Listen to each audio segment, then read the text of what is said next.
Hola, buenas tardes a todos. Muchas gracias por venir. Lo primero de todo, que no se me olvide, por favor, les pedimos que pongan sus teléfonos en silencio. Lo primero.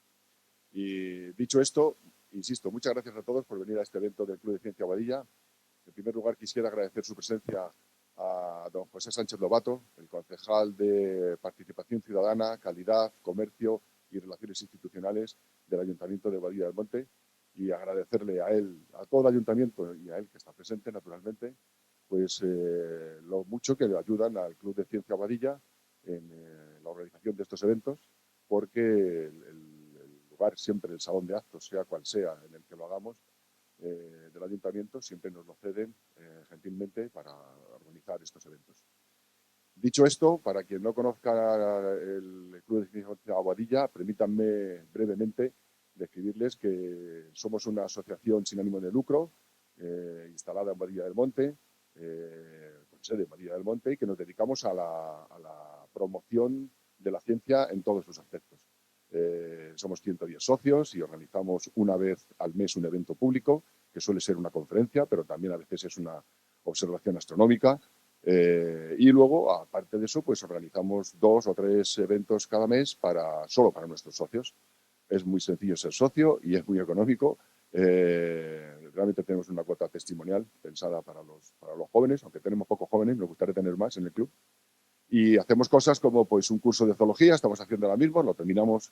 Ayer tuvimos un cineforum sobre una película Deep Impact, conferencias, como les digo, observaciones astronómicas online, observaciones astronómicas presenciales, talleres de minerales, todo lo que tiene que ver con la ciencia.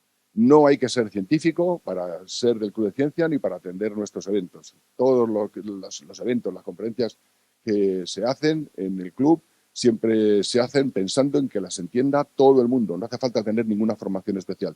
Todos somos aficionados a la ciencia. Tenemos socios que son catedráticos de universidad o investigadores del CSIC, y cuando hablo con ellos siempre les digo, tenemos alguno presente aquí ahora mismo, y siempre comentamos, bueno, 2, tenemos hasta la decana de la Facultad de Químicas. Gracias, Maite, por venir, que también es socio del club. Pero, insisto, hasta el mayor especialista de España en su materia es un aficionado en las materias de los demás. Así que todos somos aficionados a la ciencia. Y dicho esto, permítanme el honor, para mí es un privilegio y un honor presentar a nuestro conferenciante de hoy. Hoy tenemos como invitado especial a Nacho Ares. Me he escrito esto, aunque lo conozco, pero me he escrito esto para no olvidarme de nada de lo que quiero decir. Pues Ignacio Ares Regueras es leonés, graduado en Historia Antigua por la Universidad de Valladolid y egiptólogo por la KNH Center for Biomedical Egyptology de la Universidad de Manchester. Ha dedicado gran parte de su actividad profesional a la investigación y a la divulgación de los enigmas históricos del Antiguo Egipto en diferentes medios de comunicación. Hasta la fecha ha publicado 18 libros, la mayoría dedicados a la cultura egipcia, en ediciones españolas e internacionales. Todos ellos se pueden encontrar en librerías, en Amazon, en fin. Este mismo mes ha publicado en la editorial HarperCollins su nuevo libro La sombra de Atón, una terrible amenaza se cierne sobre la corte de Ramsés II. Ha traducido, revisado y prologado numerosas obras del inglés y durante 10 años dirigió la revista de arqueología, un referente del estudio de la antigüedad y la arqueología, cuyo comité científico estaba presidido, cuando él era el director, por Su Majestad la Reina Doña Sofía. Ha publicado más de 300 artículos en diferentes revistas especializadas en arqueología e historia: Ancient Egypt Magazine, National Geographic, Historia, La aventura de la historia, Misterios de la arqueología, Boletín de la Asociación Española de Egiptología, Historia y Vida, Más allá, y la propia revista Arqueología. Asimismo, ha participado con Javier Sierra en los especiales grabados en Egipto de su serie Otros Mundos, que se ha emitido en Movistar Plus. También ha sido reportero del programa Cuarto Milenio, seguro que ustedes le han visto en alguno de esos programas, dirigido por Iker Jiménez, y fue colaborador del desaparecido programa radiofónico Milenio 3. En 2022 fue comisario de la exposición Hijas del Nilo y actualmente es comisario de la exposición internacional Tutankamón, la exposición inmersiva, de la empresa Madrid Artes Digitales, en la cual dirige el departamento de guiones desde septiembre de 2023. En la radio dirige y presenta el programa Ser Historia, de la cadena Ser, que va por su 15ª temporada. Además, realiza el podcast Dentro de la Pirámide, en Podium Podcast, y lo complementa en vídeo con un canal en YouTube titulado también Dentro de la Pirámide. Por si fuera poco, y no sé cómo saca tiempo, todos los años realiza varios viajes al país de los faraones, bien sea individualmente, es decir, particularmente para sus investigaciones o acompañando a su mujer, doña Carmen Ruiz, que también está aquí y que es arqueóloga y que trabaja en la tumba de Yebuti, en la expedición española de arqueología en la tumba de Yebuti, pero a veces va como egiptólogo acompañante de grupos pequeños de viajeros para visitar Egipto. Yo he participado en uno de esos viajes y les aseguro que no tiene nada que ver. Era la tercera vez que iba y no tiene nada que ver ir con Nacho Ares que ir en un grupo de turismo. Y dicho esto, y no digo nada, lo agradable que fue visitar la tumba de Yehuti con su mujer que trabaja excavando allí. Dicho esto, para mí, insisto, es un honor y un privilegio dejarles a todos ustedes con Nacho Ares. Muchas gracias.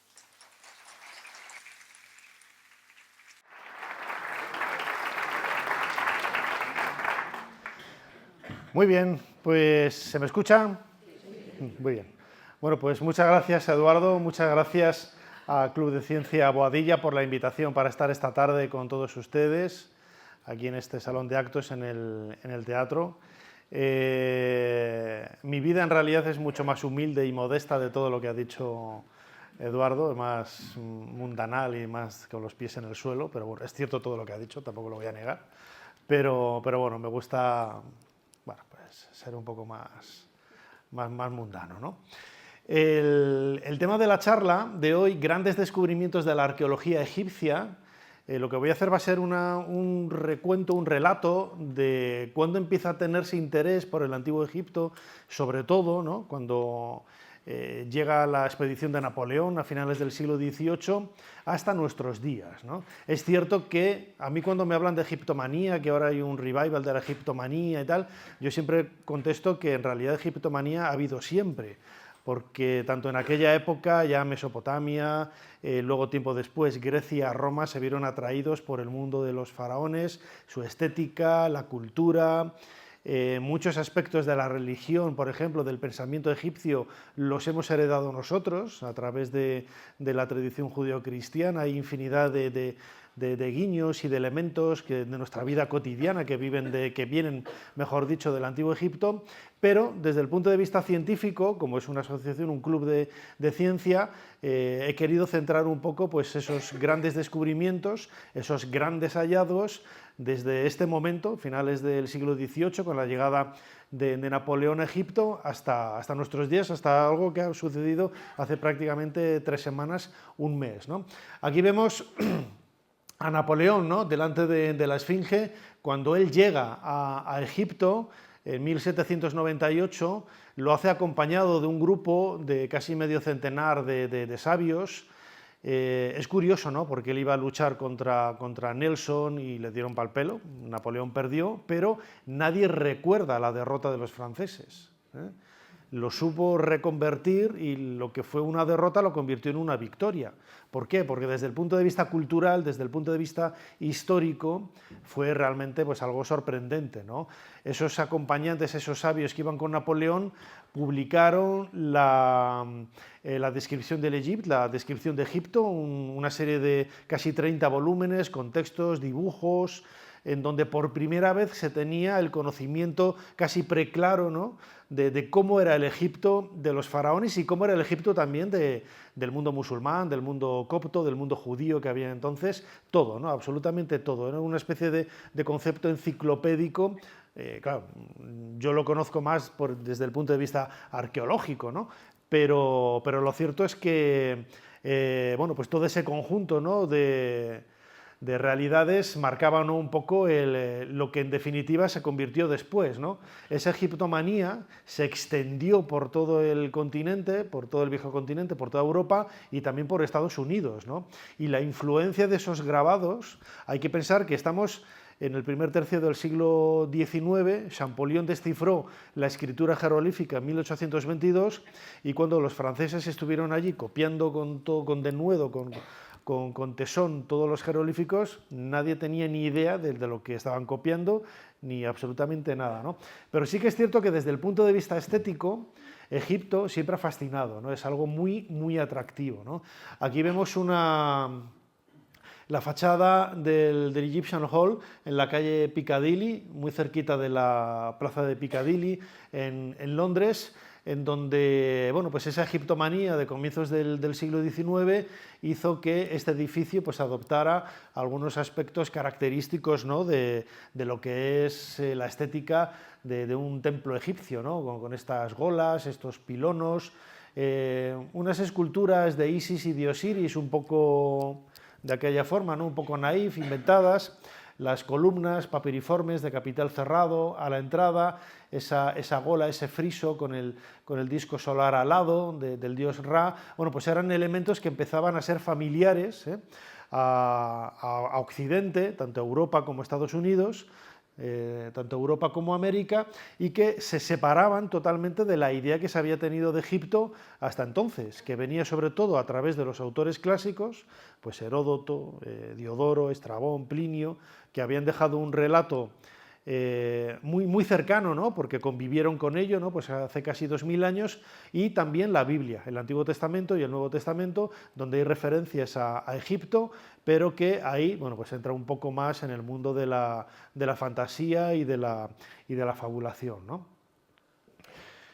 De forma coetánea, casi, en el primer tercio del siglo XIX, empiezan a realizarse, no voy a decir las primeras excavaciones, ¿no?, pero claro, hay que entenderlo un poco también con el concepto de la época.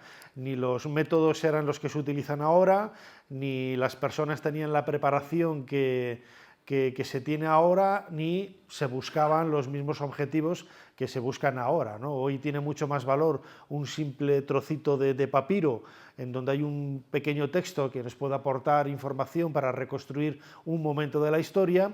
En aquella época no se sabía lo que significaban los jeroglíficos prácticamente todavía, y se buscaban más pues, piezas que estéticamente tuvieran pues, cierto halo de belleza, que fueran atractivas, sobre todo bueno, pues para ir a los grandes museos que en aquella época se estaban construyendo, ¿no?, que siempre, bueno, estaremos pensando ahora, ¿no?, el saqueo de los ingleses, de los alemanes, de los franceses, de los americanos, no.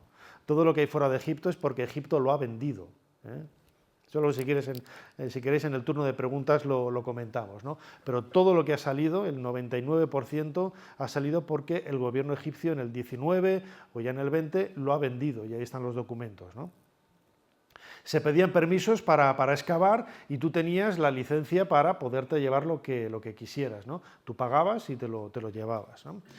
Las pirámides fueron siempre ese momento, ¿no? Quizás desde el punto de vista de la arqueología, desde el punto de vista monumental, pues un punto muy atractivo para un montón de investigadores, ¿no?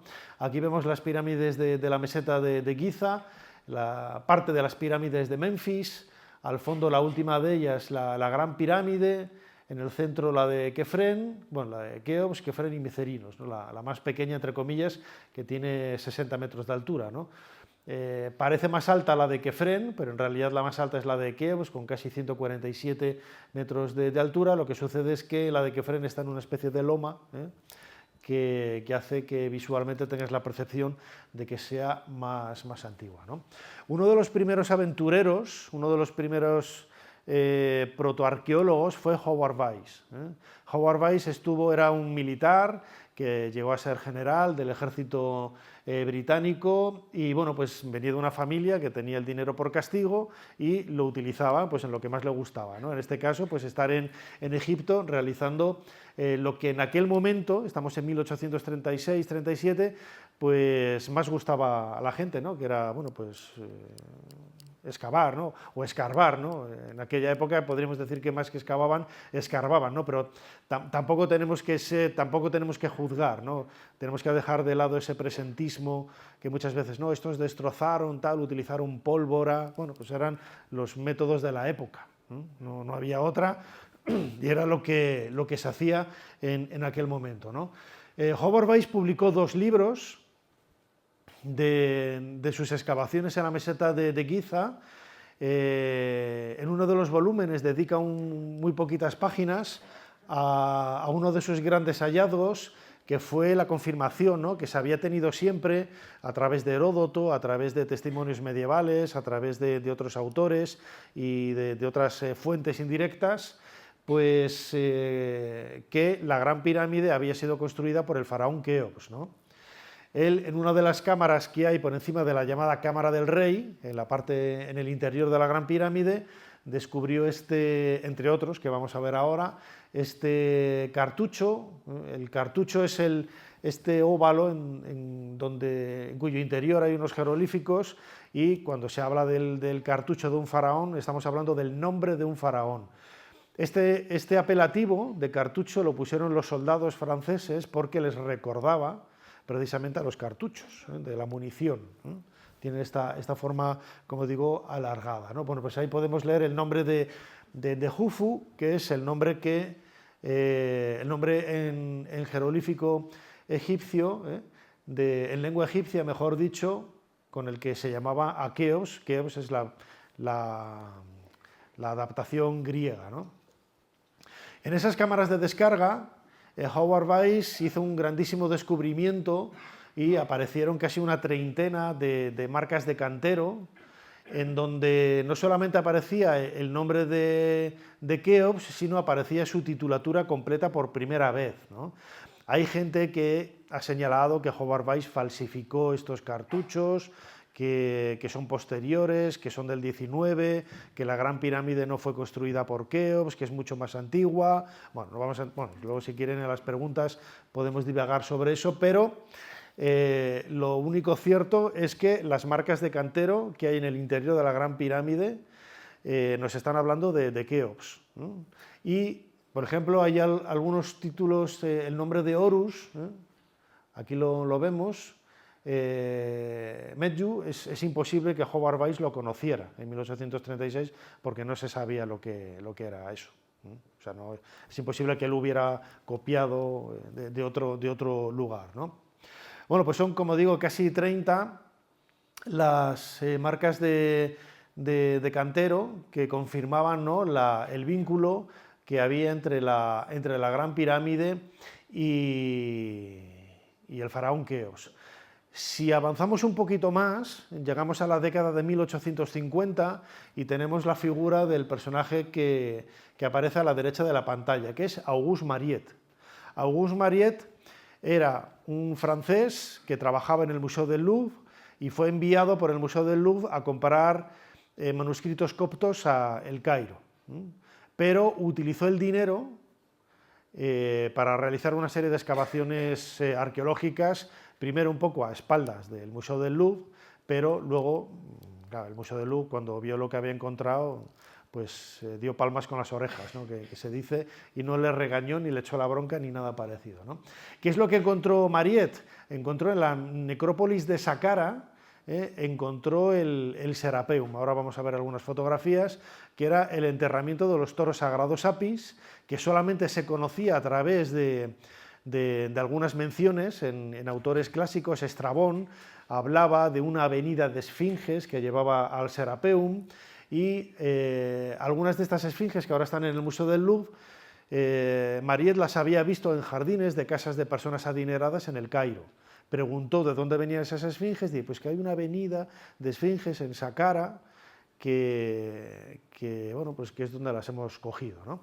Y hasta allá que fue y excavó e inició, bueno, pues lo que se considera hoy el nacimiento de la egiptología moderna desde el punto de vista de la conservación del patrimonio, ¿no? Porque Mariette fue el que creó el Servicio de Antigüedades, convenció al gobierno egipcio de que había que frenar la salida de objetos, porque hasta entonces, como decía, todo el mundo se podía llevar de todo.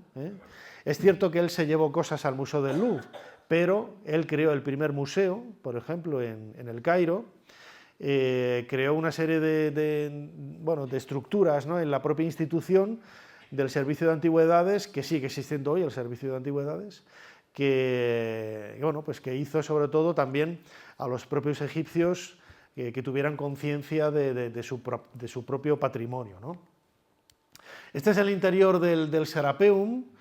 Esta es la entrada, el acceso.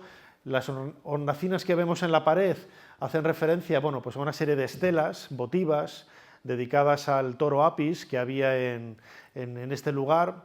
En 1850 ya Champollion había descifrado 30 años antes la escritura jeroglífica y se podía leer más o menos bien. Pero es interesante ver los enormes sarcófagos de piedra. Aquí vemos la tapa de uno de ellos, que miden casi pues, 3 metros de altura, pesan unas 70 toneladas y que, bueno, pues en aquel momento, bueno, sigue siendo la única tumba de un dios encontrada en Egipto, ¿no? Porque el toro Apis, cuando moría, se reencarnaba en otro toro y, bueno, así fueron construyendo algunas galerías subterráneas en el Serapeum, en Saqqara, para realizar los enterramientos de los toros sagrados Apis. Estamos, como decía ahora, en Saqqara, que está muy cerquita del Cairo, a unos 15 kilómetros al sur. Toda esa zona es la zona de Menfis, que está tachonada de las grandes pirámides, ¿no? Cuando los autores clásicos hablaban de las maravillas del mundo antiguo y ponían en primer lugar las pirámides de Menfis, estaban hablando de todo el complejo de pirámides, no están mencionando solo la gran pirámide de Keops, ¿no? Como vemos a veces, ¿no? La gran pirámide, la única de las 7 maravillas del mundo antiguo que sigue en pie hasta nosotros, ¿no? No es falso, vamos.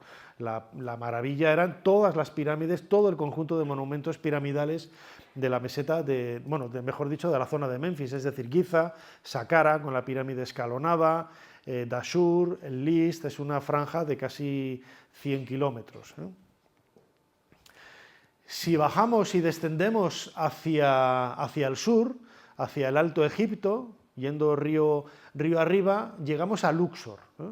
La orilla oeste de Luxor es el lugar en donde se encuentra la necrópolis de los grandes personajes de la historia de Egipto, ¿no? Es donde están los enterramientos de los faraones y también los enterramientos de la gente común, ¿no? Hay varios cementerios, Deir el-Medina, como es este que estamos viendo aquí ahora y que voy a comentar algunas cosas. Está también el Valle de los Reyes, donde estaba la tumba de Tutankamón. Está el llamado Valle de las Reinas. Hay un montón de necrópolis. Kurnet Muray, el Hoja, Asasif, Drabo el Naga. Hay un montón de lugares en donde vemos la montaña tebana, que era un lugar sagrado identificado con la diosa vaca Hathor, que era la señora de Occidente, la que daba la bienvenida al difunto en ese viaje trascendental hacia el más allá. Y esto también tiene su significado mágico, porque los egipcios colocaban siempre los cementerios en el lado occidental, es decir, el lado occidental del valle. De forma natural, el río Nilo cruza norte a sur todo el valle, todo el país, y en el lado occidental, por donde se pone el sol, donde comienza ese viaje por el inframundo, era donde colocaban ellos las tumbas, ¿no? Estamos viendo una tumba de Deir el-Medina. Aquí fueron enterrados los artistas que trabajaban en la decoración, en la pintura, el relieve, la escultura que se realizaba en el Valle de los Reyes, ¿no? Estamos hacia el 1500, grosso modo, antes de Cristo. Eran tumbas rematadas con una pequeña pirámide de ladrillos de adobe. Las pirámides como tales han dejado de construir pues hace 500 años, pero se sigue utilizando el simbolismo de la pirámide como ese elemento funerario tan característico que ha marcado el mundo de los antiguos faraones hasta el presente, ¿no? Y, bueno, prueba del significado de la pirámide y su vínculo con el mundo funerario es que cuando tú lees en un texto en jeroglífico las referencias a las tumbas, ellos utilizan la palabra pirámide. Para ellos una pirámide, aunque sea en época muy posterior donde ya no había pirámides, era una tumba, ¿no? En esta necrópolis se encuentra, por ejemplo, la tumba de Senetjem, que fue descubierta de casualidad, ¿no? Por un grupo de egipcios en la década de 1880, y el entonces director del Servicio de Antigüedades, Gastón Maspegó, que era el alumno predilecto, el alumno aventajado de Mariette, a quien había creado ese Servicio de Antigüedades, le encargó, le dio el honor de poder excavar, de vaciar esta tumba, de publicarla a un español, Eduardo Toda, era vicecónsul, el de la embajada española en el Cairo, y él él realizó la primera publicación en castellano de una tumba desde el punto de vista científico, con la traducción de textos, la explicación de las pinturas, de la tumba, etcétera, etcétera, etcétera. Es la primera publicación en castellano, ¿no? Aquí vemos a un sacerdote portando la máscara del dios Anubis, haciendo un ritual sobre la momia, ¿no? Que está en un lecho funerario. Vemos la momia que tiene una máscara, una especie de collarín que cubre la máscara, y esto blanco que vemos aquí es la momia, ¿no? Con los vendajes de color naranja que son los que cierran el envoltorio. Pero el gran descubrimiento, ¿no?, desde el punto de vista arqueológico de la historia de la arqueología de Egipto, hace un par de años celebramos el centenario, fue el descubrimiento de la tumba de Tutankamón. Fue el 4 de noviembre del año 1922, cuando Howard Carter descubrió el primer peldaño en un pozo de casi 4 metros de profundidad en el centro del Valle de los Reyes. Había una puerta que derribaron, una galería descendente que estaba cubierta, estaba repleta de escombros, con una segunda puerta hecha con mampostería, y el 26 de noviembre de ese mismo año de 1922, acompañado de Lord Carnarvon, de Lady Evelyn. Bueno, Lord Carnarvon era el mecenas que había pagado todo el dinero para realizar las campañas arqueológicas, y Arthur Callender, un compañero ingeniero que trabajaba con Carter. Carter realiza en la parte superior izquierda de la puerta un pequeño agujero, deja salir el aire, viciado del interior, porque la pared estaba totalmente sellada, no había ningún agujero. Introduce una pequeña lámpara, y es ese momento mágico, ¿no?, de la historia de la arqueología, en donde después de unos instantes Lord Carnarvon, nervioso, porque Carter se había quedado perplejo, ¿no?, con lo que había en el interior, y le pregunta: ¿ve usted algo? Y él solamente puede contestar: sí, cosas maravillosas, ¿no? ¿Qué es lo que estaba viendo Howard Carter? Esto mismo. Esta es una fotografía de Harry Barton que está coloreada. La fotografía original es en blanco y negro, pero esta es la visión que debió de tener Howard Carter cuando realizó esa primera visión, ¿no?, del interior de la antecámara de la tumba de Tutankamón, con objetos que nunca se habían visto antes, ¿no? Se tenía noticia de ellos, a lo mejor, por haberlos visto en pinturas, ¿no?, de algunas tumbas, pero estos lechos funerarios nunca habían aparecido. Este tipo de sillas, de muebles, de arcones, bueno, pues era como una máquina una píldora, una máquina del tiempo, ¿no?, una cápsula, mejor dicho, que se hubiera detenido allí hace pues casi 3.500 años, y eran los primeros seres humanos que llegaban a este lugar, ¿no?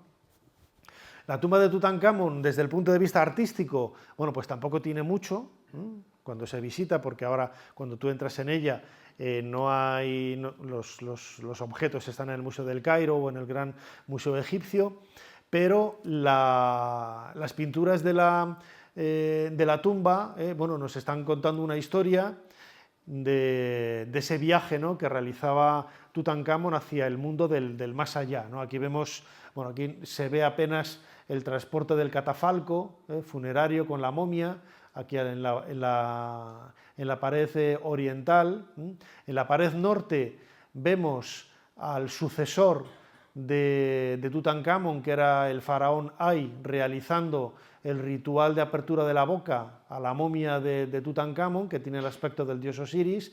El ritual de apertura de la boca implicaba que el difunto recuperaba los sentidos en el más allá, es decir, podía escuchar, podía ver, podía sentir, podía degustar, etc., ¿no?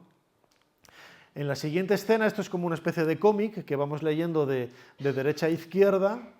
Vemos a Tutankamón de nuevo siendo recibido por la diosa Nut, la diosa del cielo, que tiene también un vínculo celeste, y la escena de la pared norte, la que está más en el extremo de la izquierda, vemos en el centro a Tutankamón delante de Osiris, que le está dando la bienvenida, y acompañado detrás de Tutankamón vemos a su Ka, que era su espíritu, que era la entidad que le daba la fuerza vital para poder moverse, ¿no? En la pared occidental, que es por donde se pone el sol, vemos una escena de un libro funerario que es el libro del Amduat, que describe la geografía del más allá que tiene que cruzar el difunto en ese viaje, ¿no? Y es la primera hora donde aparecen varios monos, ¿no?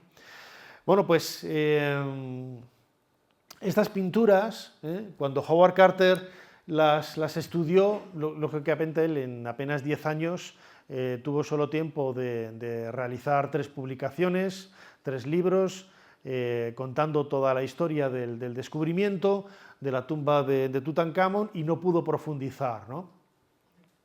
Vamos a ver un vídeo del interior de la tumba. Es una tumba relativamente pequeña, ¿no?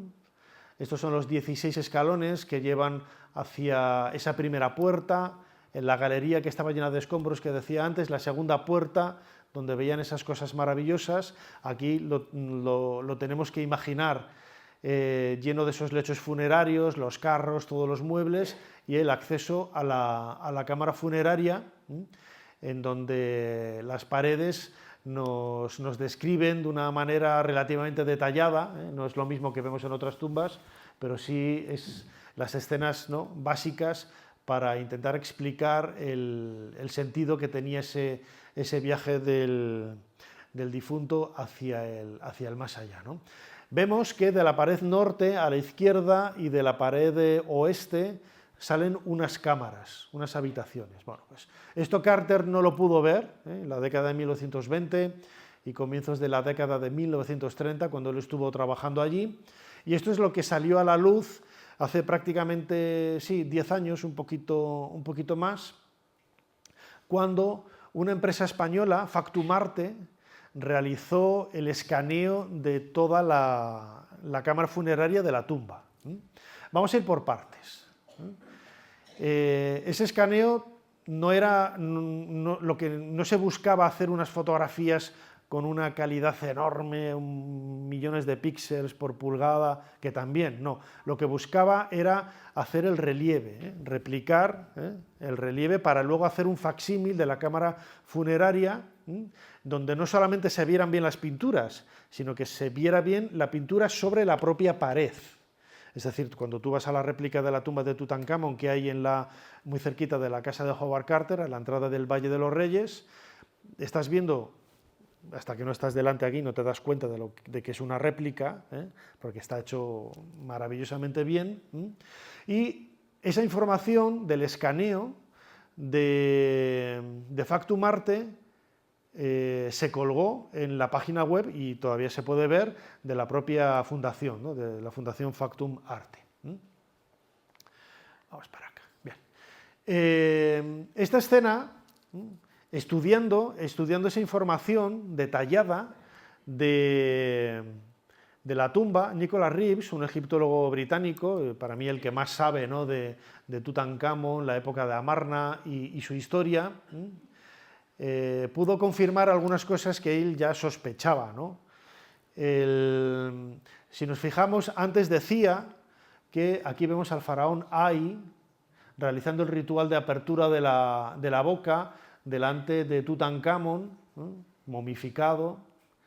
Aquí aparece el nombre de Nebjeperú-Ra, Tutankamón, y aquí aparece el nombre de Jeper-Jeperú-Ra, que es Ay, ¿no? Pero claro, cuando Ay subió al trono era un anciano. Y lo que comenta Nicholas Reeves es que ese personaje que hay representado no es Ay, es Tutankamón.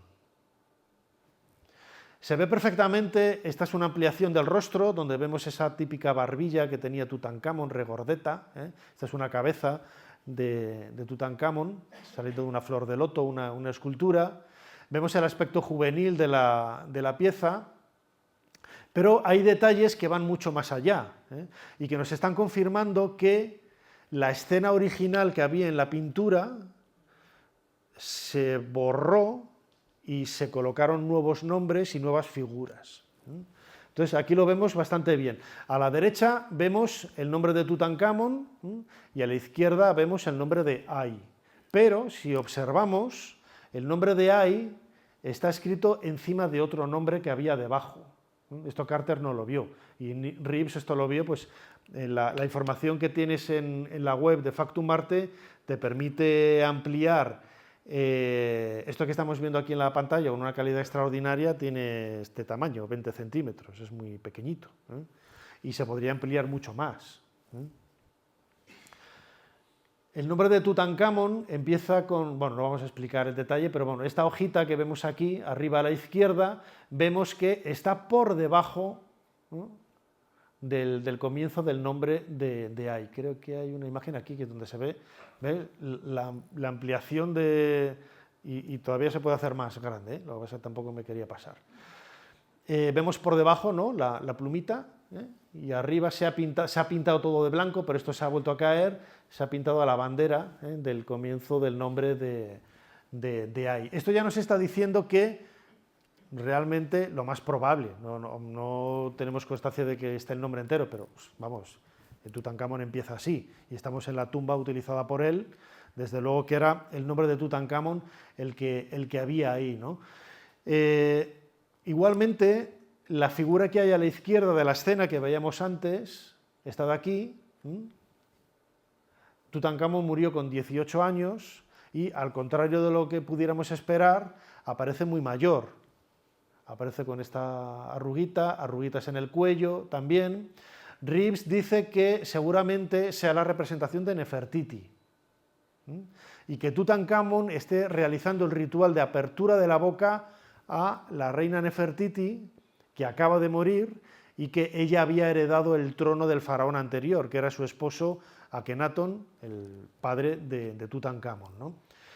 Reeves dice que esa tumba en realidad era la tumba de Nefertiti, que se amoldó para recibir los objetos de Tutankamón, y que, curiosamente, esta escena, por ejemplo, que es la que hemos visto antes, ¿no?, del ritual de apertura de la boca, si le quitamos la pintura, que eso se puede hacer con la información que hay colgada de Factum Marte, del escaneo de la pared, vemos precisamente la pared sin pintura, ¿eh? Y claro, cuando tú observas, vemos que aquí hay algo, una puerta, una puerta que está cubierta, se ve un poco el dintel y las jambas, y en la pared oeste, donde está la primera obra del Amduat, tú quitas la pintura y aparecen los restos de otra puerta. Esto no es extraño. Si visitamos, esta es la tumba de Horemheb. Sí, es la tumba de Horemheb. Es contemporánea de la de Tutankamón. Vemos cómo las paredes, este es un pozo. Aquí había una pared de cierre que impedía el paso a otras habitaciones y que, como vemos, estaba pintada y sellada y cerrada. Aquí está el dios Horus, que falta todo esto.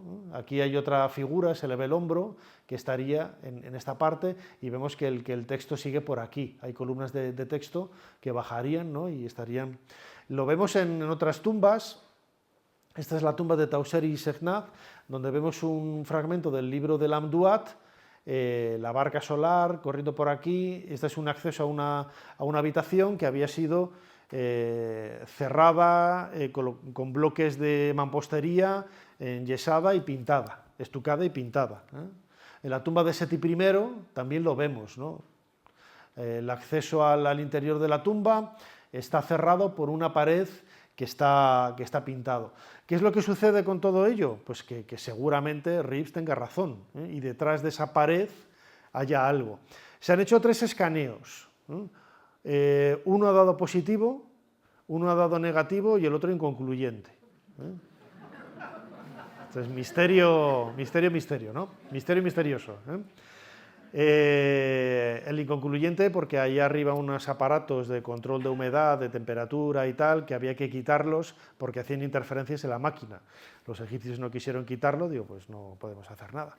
Pero sí que es cierto, esto apareció publicado en la revista Science hace unos años, un escaneo también independiente dejó ver un pasillo muy cerquita de la Cámara del Tesoro, de la tumba de Tutankamón. Entonces es muy factible que en esta pared norte haya una galería que luego gire aquí a la izquierda o que luego siga para allá, ¿no? En la pared oeste, y en la pared de sur también, aquí no aparece reflejado, pero también hay constancia de que hay una irregularidad en la parte inferior, ¿no? de ahí. Bueno. Hay que esperar, yo entiendo también, ¿no? Hay mucha gente que dice, pero ¿por qué no perforan? ¿Por qué no? Bueno, vamos a esperar, ¿no? Vamos a ir con la motosierra ahí, tampoco hay que ser un poco más cautos, ¿no? Porque sobre todo no sabes lo que hay detrás, lo mismo perforas y te lo estás cargando, tienes que perforar la pintura y bueno, pues hay muchas... Se decía también que por qué no se excava desde arriba, ¿no? Pues lo mismo, te puedes cargar todo lo que haya, hay que ser un poco más prudente y hasta que no se tenga el 100% confirmado, yo entiendo que no... Aparte que esto nos da vidilla, ¿no? Hablando de las conferencias y todo eso, ¿no? Bueno, volvemos ahora a la zona de las pirámides, y vamos a explorar el interior de la Esfinge. La Esfinge siempre ha sido el foco de atención, el centro de muchas leyendas, de muchas tradiciones ya desde la antigüedad, ¿no? Incluso en época medieval se habla también de que ocultaba habitaciones en donde había autómatas y donde había tesoros, donde había enterramientos, donde había joyas. Hay un montón de leyendas en este sentido, ¿no? La Esfinge sabemos por datación geológica que no puede ir más allá del 3500 a.C., como mucho. O sea, seguramente sea de la cuarta dinastía, bien de Keops o bien de Kefren o de Diodefre, otro faraón que hay por medio, hacia el 2600 más o menos antes de Cristo. Se ha especulado con cronologías mucho más antiguas, ¿no? Del 7000, 8000 antes de Cristo, pero el último estudio geológico que se realizó hace un par de años dice que esto no puede ser porque la caliza de la piedra es muy mala y tuvo que haber sido esculpida, tuvo que haber sido creada en un momento posterior a una época de máxima humedad que hubo en el Valle del Nilo y que acabó hacia el 3500 a.C. Hasta ese momento, la crecida del Nilo por esa humedad llegaría casi, de haber estado a la Esfinge, le hubiera llegado casi al cuello, ¿no? Y eso hubiera implicado que si tiene 5.000, 6.000 años antes de Cristo, no hubiera llegado hasta nosotros, se hubiera disuelto, ¿no? Se hubiera disuelto la caliza porque es una caliza, como digo, muy, muy pobre, ¿no? Pero hablando de cámaras ocultas, la Esfinge está repleta de ellas, ¿no? Sabemos que hay una justo detrás de la estela del sueño que hay aquí, que incluso se ha dicho que pudiera ser el enterramiento de un faraón de finales de la 17 dinastía. Ahí en el flanco izquierdo hay restos de un agujero también. En la parte superior de la cabeza hay un pequeño agujero de 1 metro que se perforó después de la llegada de los franceses, porque se decía que podía haber tesoros en el interior de la Esfinge, y había un pequeño socavón que se fue ampliando, y hay fotografías, ¿no?, de comienzos del siglo XX donde sale un paisano asomando a la cabeza, ¿no?, desde ahí y tal. Pero no va, hoy está tapado y no va más allá del 1,5 metros, pero el agujero que sí que conocemos, y que debió de ser el intento en algún momento de la historia de Egipto, quizás en la 18 dinastía, hacia el 1400, 1300 a.C., de hacerse un enterramiento dentro de la Esfinge, es este agujero que hay en la cola, junto a la cola. Aquí vemos el saliente de los sillares que forma la cola. Los que hayan visitado la Esfinge, esta es la pasarela, ¿no?, por donde se camina. Y este agujero fue redescubierto en los años 80, cuando Mark Lehner y Zahi Hawass en aquella época estaban restaurando la Esfinge, y uno de los obreros que era ya un hombre mayor, recordaba que cuando él era niño y había estado con otras misiones arqueológicas, con Baraís, Nabil y otros autores a comienzos del siglo XX, decía que a él le sonaba que había un agujero por ahí detrás y se pusieron a buscarlo y lo encontraron, ¿no? Y es este de aquí. Es un agujero relativamente estrecho, tendrá como unos 70-80 centímetros. Yo he tenido la oportunidad de estar un par de veces en el interior, hay mucha humedad, es apenas un túnel socavado, ¿no? que no tiene paredes alisadas ni nada, es como una pequeña bodeguilla que se hunde 4 metros en el interior del suelo y 4 metros sobre el cuerpo de la esfinge, ¿no? Y sí que hay algunos peldaños, estos agujeros, que se hacían en muchas ocasiones cuando los egipcios cavaban un pozo para hacer una cámara funeraria, realizaban agujeros en las paredes para ir colocando los pies y así ir subiendo e ir bajando de una forma cómoda, ¿no? Yo me mataría a la primera, pero ellos lo hacen como... Incluso hay algunos dibujos, ¿no? De cómo era el trabajo de aquella época, de hace 3.500 años, donde sale un dibujo de un pozo y sale el paisano subiendo por ahí como un lagarto, ¿no? Bueno, pues esta cámara está publicada ya desde hace casi 30 años. Hoy no se visita, ¿no? Pues porque no tiene nada. Bueno, si tú pides un permiso te lo dan y entras, ¿no? No hace falta ser ahí absolutamente nadie, ¿no? Antes comentaba, ¿no? el problema de la erosión, ¿no?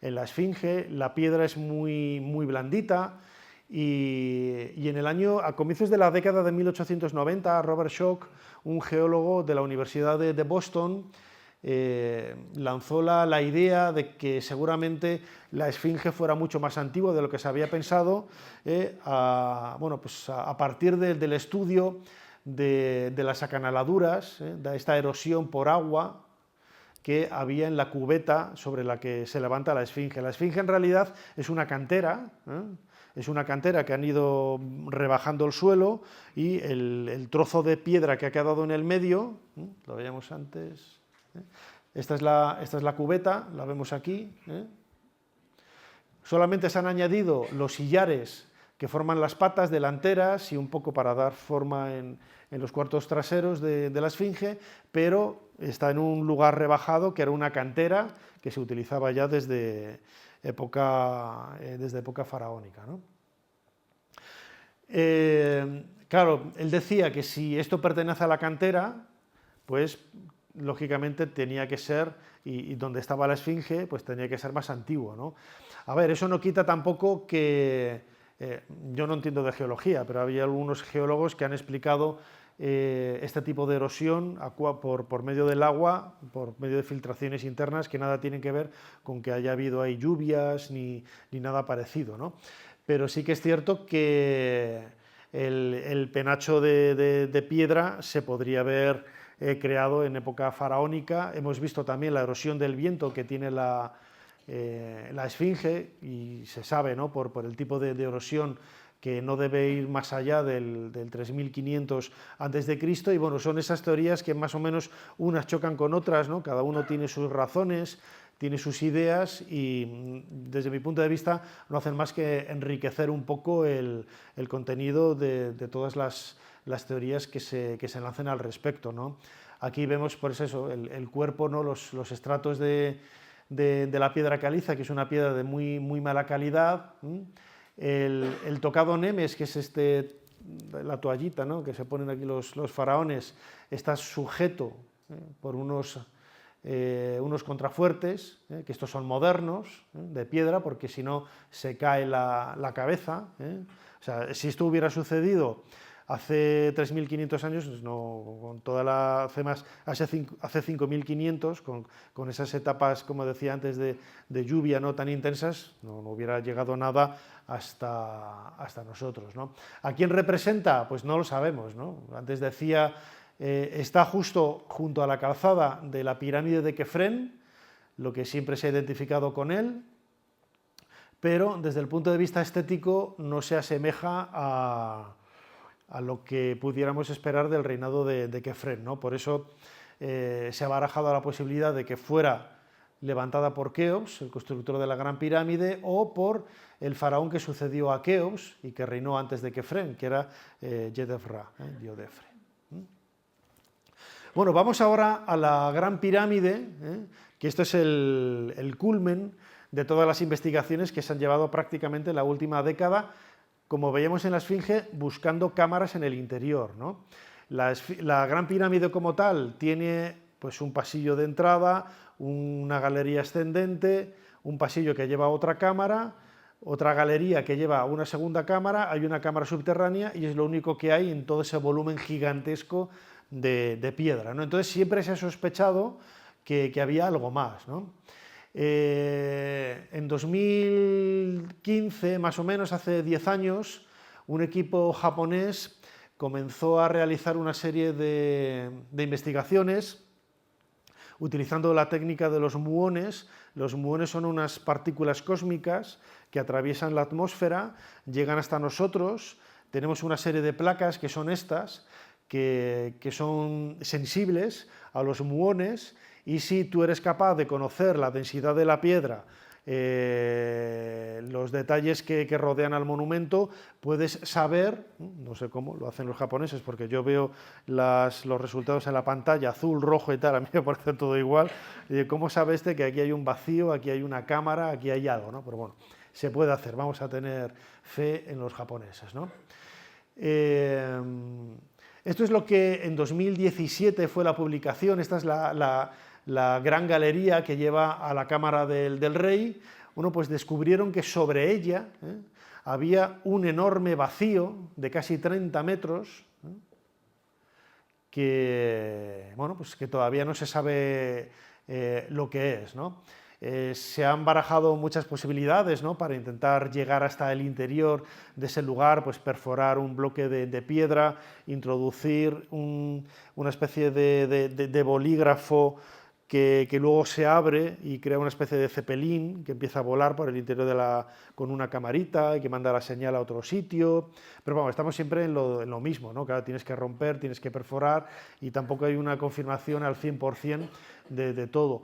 Sí que llegó a la confirmación del éxito y de la validez de esta teoría, mejor dicho, de esta técnica de los muones, cuando los japoneses y los franceses descubrieron que había, junto a la entrada original en la cara norte de la Gran Pirámide, una habitación de casi 9 metros que luego consiguieron. Esta es la entrada de la pirámide.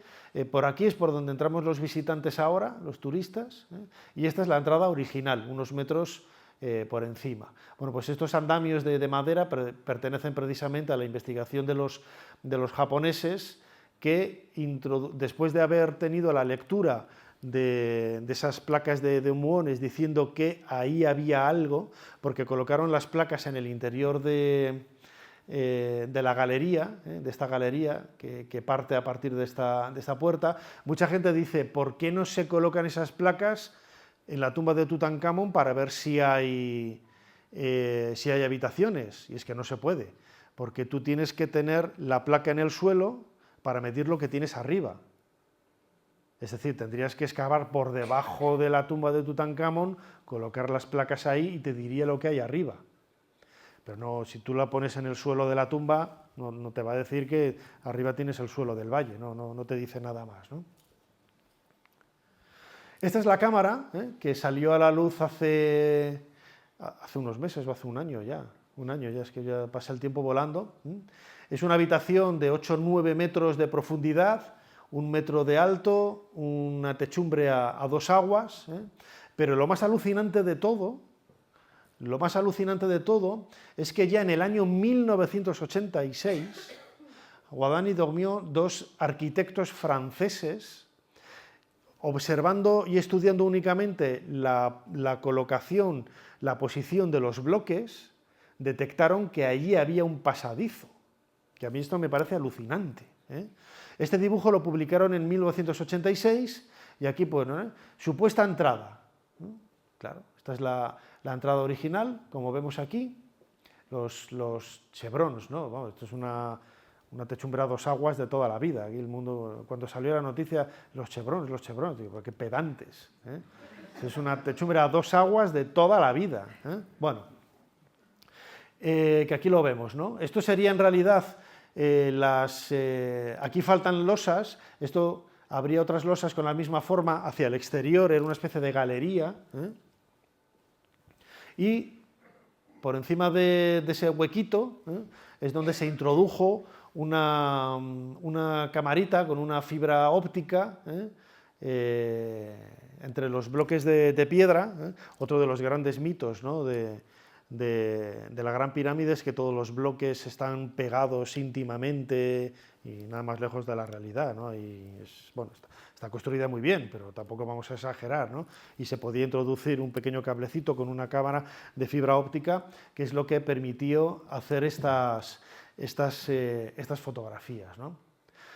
Los japoneses siguen trabajando en la propia cara norte, a la izquierda de la entrada original, bueno, por donde entran ahora un poco más abajo en el suelo, hay otros espacios que cámaras térmicas y la propia...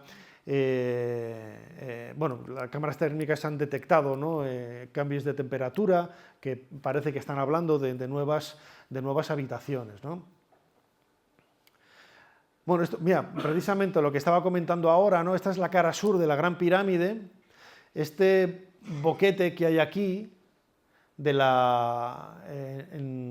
como si hubieran quitado todos los bloques, esto lo hizo Howard Weiss, el que descubrió los cartuchos, ¿no?, de Keops en las cámaras de descarga, y esto también lo pongo para explicar un poco cómo es la técnica de construcción del monumento, ¿no?, que siempre pensamos que son bloques homogéneos, del mismo tamaño, y nada más lejos de la realidad, es una especie de Tetris, O sea, cada bloque, no hay dos bloques iguales en la Gran Pirámide, y cada bloque tiene un tamaño diferente y están colocados, creo que hay una más cercana, sí, de aquella forma, e incluso utilizando escombros, vemos bloquecitos pequeños, estos los puedes llevar con una mano, dos bajo el brazo, y los vas colocando en el interior. A medida que vas avanzando del exterior hacia el interior del monumento, ves que el tipo de construcción es mucho más rústico y no es tan sofisticado como vemos en el exterior, ¿no?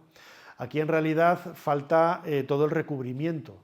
Todo el recubrimiento haría que las paredes fueran totalmente lisas, pero eso no se conserva, ¿no? Esta es la pirámide de Userkaf. En Saqqara vemos exactamente lo mismo, ¿no? Aquí se ve más todavía el empleo de escombros, de lascas, incluso de piedras pequeñas y de arena, para rellenar todos esos huecos, y cada bloque es de un tamaño, o sea, es que no... Es una forma de construir más caótica. Luego sí que es cierto que el exterior se ajusta, ¿no?, para que tenga esa forma piramidal exacta, pero a medida que tú avanzas hacia el interior te das cuenta de que es un poco Pepe Gotera y Otilio. Bueno, y vamos 5 minutos para ir acabando ya con el último gran hallazgo, que salió hace pocas semanas, en la parte occidental de la meseta de Giza. Esta es la Gran Pirámide del faraón Keops. Este es el cementerio de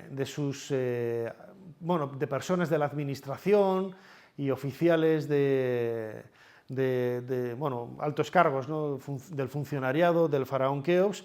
En el otro lado, en el lado oriental, está el cementerio de la familia, ahí están, pues, hijos e hijas del príncipe, del faraón, pero nos vamos a quedar con este espacio,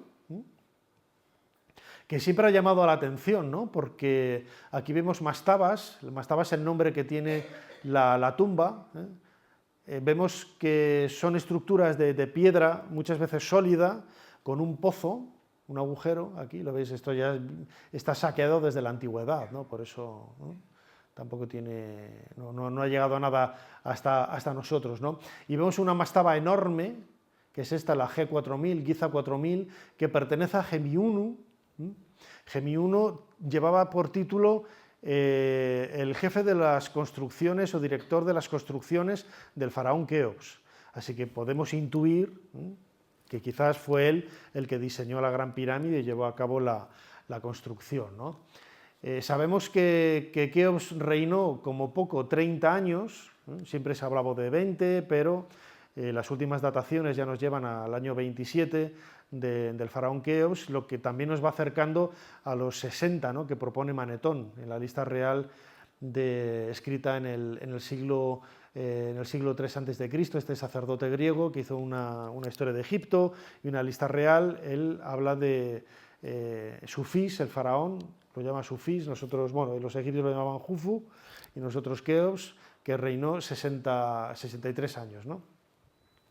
Bueno, pero este espacio, como digo, llama la atención, porque, bueno, aparentemente pues, esto es un camino más o menos natural, pero esto salió a la luz hace unas semanas.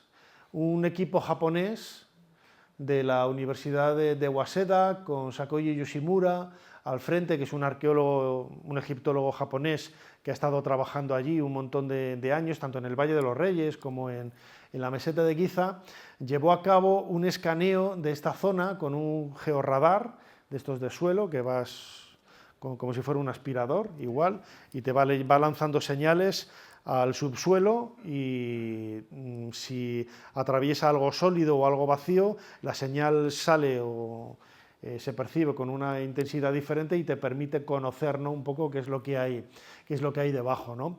Yoshimura es muy buen egiptólogo, pero tiene a veces unas ideas un poco creativas, ¿no? Dice que el enterramiento de Keops no está en la pirámide, sino que está aquí. Y a lo mejor tiene razón, y luego nos toca a todos corregir, ¿no? Pero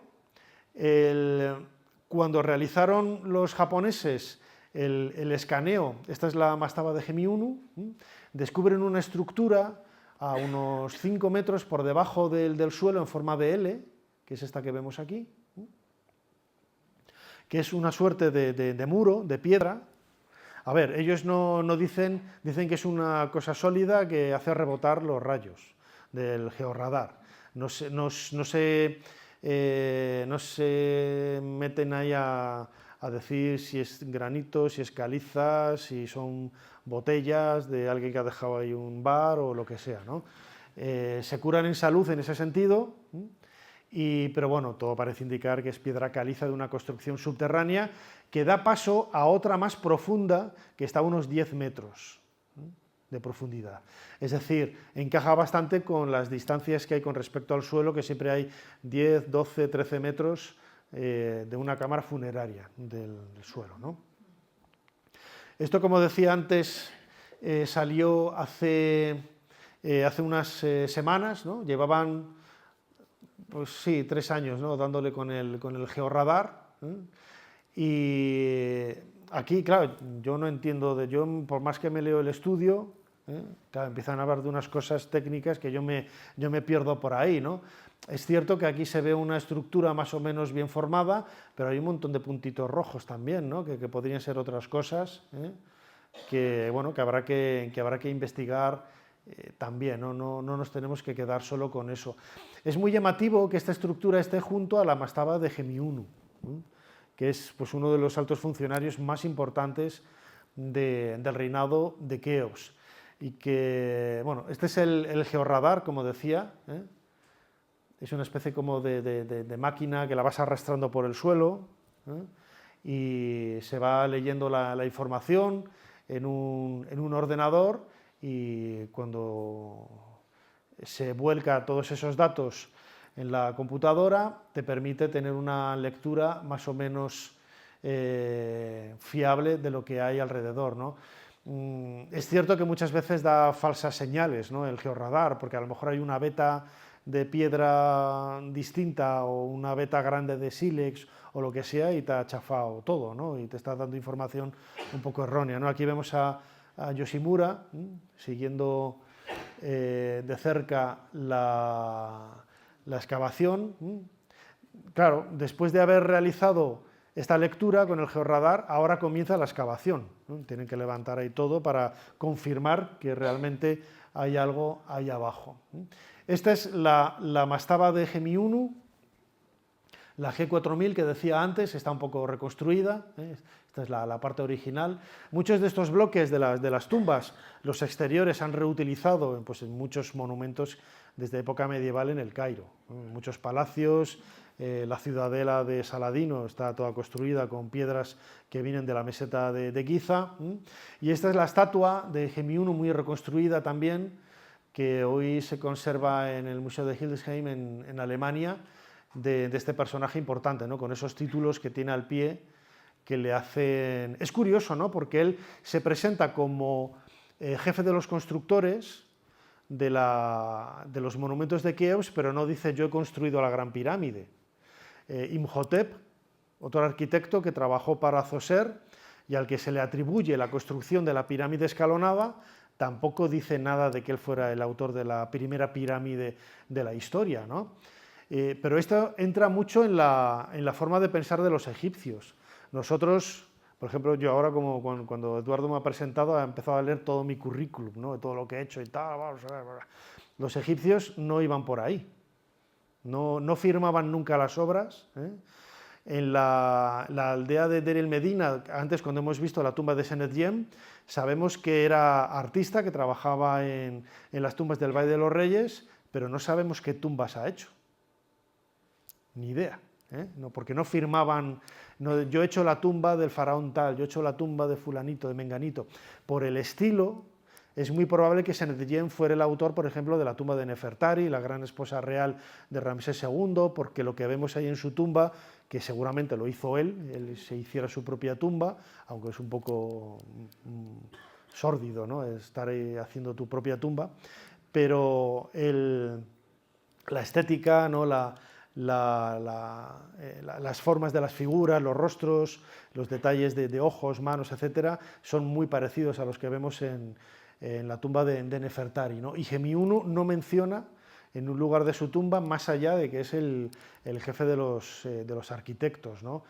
Otros arquitectos que conocemos, Thuen-Roy, por ejemplo, era el arquitecto de Ramsés II, pero él no dice si excavó Abu Simbel, si construyó la sala hipóstila de Karnak, si levantó la ciudad de Pi Ramsés, no dice nada. Dice que era jefe de los arquitectos de Ramsés II, ¿no? Son muchos los ejemplos, ¿no? Hay que entrar muchas veces, intentamos explicar problemas o enigmas del Antiguo Egipto con una mentalidad de ahora, ¿no? Y es lo que nos tenemos que quitar de encima, ¿no? Porque si no te vas a ver arrastrado por ese presentismo, ¿no? Y cómo se hizo una tumba tan grande, ¿no? Bueno, pues que será la encarnación de la divinidad. O sea, es que no nos entra en la cabeza, ¿no? Yo siempre pongo el mismo ejemplo. ¿Cuántos de aquí que levanten la mano los querían a trabajar para hacer la tumba de Pedro Sánchez? O sea, no nos entra en la cabeza. La gente, claro, se empieza a reír, ya sean del PSOE o no. O sea, es que no se va por ahí. En aquella época no, era totalmente distinto. Entonces, trabajar en la construcción de la pirámide del faraón era algo pues muy importante, ¿no? Muy importante y que te permitía colgarte medallas en este sentido, ¿no? Bueno, pues este es el último gran descubrimiento, ¿no? Que creo que no hay más, efectivamente, que hay en Egipto, que he querido compartir con vosotros, con ustedes. Y tenemos, yo creo, ¿no? Unos minutillos. Muchísimas gracias.